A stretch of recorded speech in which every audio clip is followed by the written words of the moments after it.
Actually पूरे साल बच्चे पढ़ाई करते हैं और ज़्यादातर केसेस में देखा जाता है कि बच्चे पढ़ाई के लाइन में तो एक अच्छा मकाम हासिल कर लेते हैं, पर अगर किसी कारण से किसी दूसरे फील्ड में जाना हो तो ना बच्चे उतना कॉन्फिडेंस जनरेट कर पाते हैं, ना उनके पास सिचुएशन को रीड करने की एबिलिटी होती है, ना वो अपने आप को इतना ज़्यादा कॉन्फिडेंट फील करते हैं कि नए चैलेंजेस को वो फेस कर सकें। नॉर्मली स्कूल में हम लोग क्या करते हैं कि बच्चों को इस प्रकार से तैयार कर रहे हैं कि एग्ज़ाम तो एक बहुत इंपॉर्टेंट पार्ट है पढ़ाई का, पर उसके बाद एक नया चैलेंज है, वो चैलेंज है लाइफ। और लाइफ कभी कभी बहुत अनफेमिलियर और अननोन चैलेंजेस फेंकती है हम लोग पे, जो टेक्स्ट बुक में पढ़ाया नहीं जाता है। तो हम लोग बच्चों को ऐसे तैयार करते हैं कि उनके अंदर का जो हिडन टैलेंट है वो कम से कम निकल कर आए, थोड़ा वो और निखरे, वो थोड़ा कॉन्फिडेंट फील करें, ताकि पढ़ाई के अलावे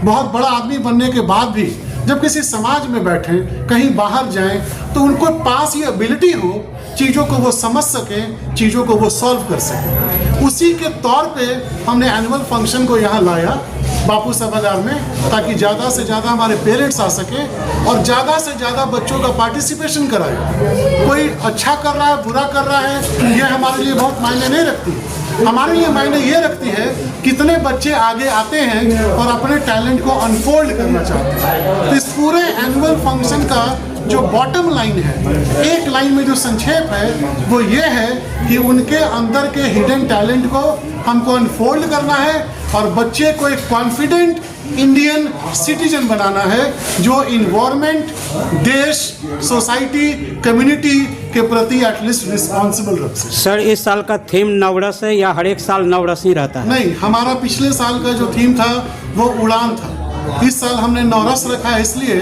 कि 9 जो रस हैं, 9 चीज़ें जो मिलकर पूरे सोसाइटी को चलाती हैं, हैंडल करती हैं, वो सबका थोड़ा ग्लिम्स हमारे बच्चे के अंदर आ जाए। अल्टीमेट पर्पस इसका यही है। सर, स्कूल का जितना बड़ा नाम है, बच्चों में प्रतिभा भी उतनी ही दिख रही है। बच्चों की प्रतिभा को निखारने के लिए स्कूल और आगे के क्या प्लान्स हैं? नया साल आ रहा है, हमारे पास हर विभाग के लिए स्टिपुलेटेड टीम है। फॉर एग्जाम्पल मैं आपको बताऊं कि बहुत सारे ऐसे स्कूल्स हैं जहाँ पढ़ाई अच्छी होती है।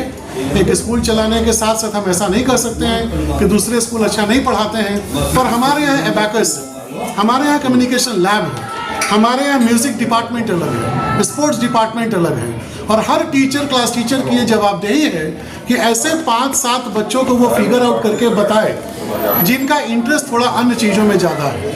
कुछ म्यूज़िक वाले बच्चे हैं, उनको म्यूज़िक की तरफ हम लोग एक्सेलेंस के लिए डालते हैं। कुछ ऐसे टीचर्स हैं जिनका बस ये काम है कि पढ़ाई के अलावे जितना हुनर ये बच्चा सीख सके वो सीख जाए, क्योंकि अगला जो ज़माना है 10-15 साल का ज़माना, ऑक्सफोर्ड मार्टिन स्कूल इंग्लैंड में कहता है कि वो ज़माना AI, रोबोटिक्स और मशीन लर्निंग का होगा। तो हम लोग पढ़ा रहे हैं बच्चों को पूरे डेडिकेशन से, डिटर्मिनेशन से, बट उसको मशीन लर्निंग आनी चाहिए, एबैकस आना चाहिए, वैदिक मैथ आना चाहिए, बच्चे को समझ में आना चाहिए कोडिंग कैसे करते हैं। तो इन सारी चीज़ों पे हमारे मैनेजमेंट, रिस्पेक्टेड चेयरमैन सर और वाइस चेयरमैन सर का बहुत फोकस है कि क्लासरूम टीचिंग एक हिस्सा है, उसके अलावे उसको स्टूडेंट नहीं, एक नागरिक में परिवर्तन कीजिए जो कंट्री के प्रति रिस्पॉन्सिबल हो और सोसाइटी, स्टेट, अपनी जो धरती है उसके लिए वो कुछ कर सकते।